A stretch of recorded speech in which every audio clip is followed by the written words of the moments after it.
Hello friends, আসসালামু আলাইকুম। সেদিন পুরান ঢাকা আসছিলাম, বুঝছো তো। হাজির বিরিয়ানি খাবো এই জন্য।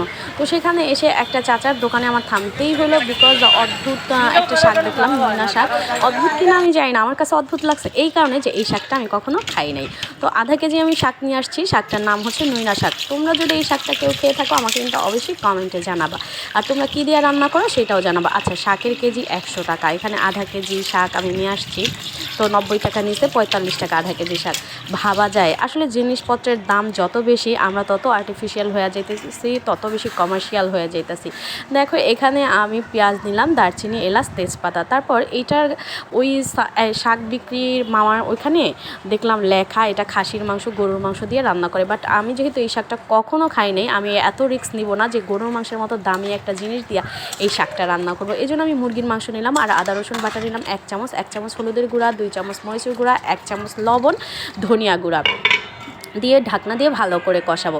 আচ্ছা, কমার্শিয়াল হয়ে যাচ্ছি এই কারণে বললাম। দেখো আগে আমার মাকে দেখতাম রিলেটিভস ছাড়া, মানে আত্মীয় স্বজন ছাড়া সত্যি কথা আমরা কখনো ভাত খাইতাম না, একটা বেলাও না। ওকে, মাংস কষানো শেষ, দেখো তেল বেরিয়ে গেছে, এখন আমি কাঁচামরিচ দিয়ে দিলাম।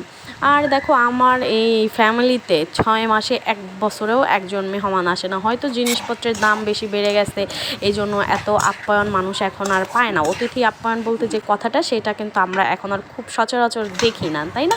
আবার আসলে মানুষও বিজি, মানুষের লাইফস্টাইলও অনেক বেশি, মানে লাইফস্টাইলের ব্যস্ততা এসে গেছে, এই জন্য কিন্তু একজন আর বাসায় একজন এখন আর খুব একটা বেড়াতেও আসে না। ওকে, শাক দেওয়ার পরে খুব দ্রুত শাকটা সফট হয়ে গেছে। আর শাকটা দেখো পরিষ্কার করার খুব একটা ঝামেলা নাই, কারণ মাটিতে হয়, এই জন্য একটু মাটি থাকে, বাছাবাছি খুব একটা করতে হয় না। তুমি জাস্ট একটু চোখ দিয়ে দেখলা, পানি দিয়ে ভালো করে ওয়াশ করতে হবে, কারণ একটু মাটা না, সরি দেখছো কি বলি, মাটি বা কাদা লেগে থাকতে পারে। ওকে, আমি গরম গরম ভাত এই নইনা শাক দিয়ে ট্রাই করতেছি। চলো বিসমিল্লাহ বলে শুরু করবো, ভালো লাগলেও বলবো, খারাপ লাগলেও বলবো।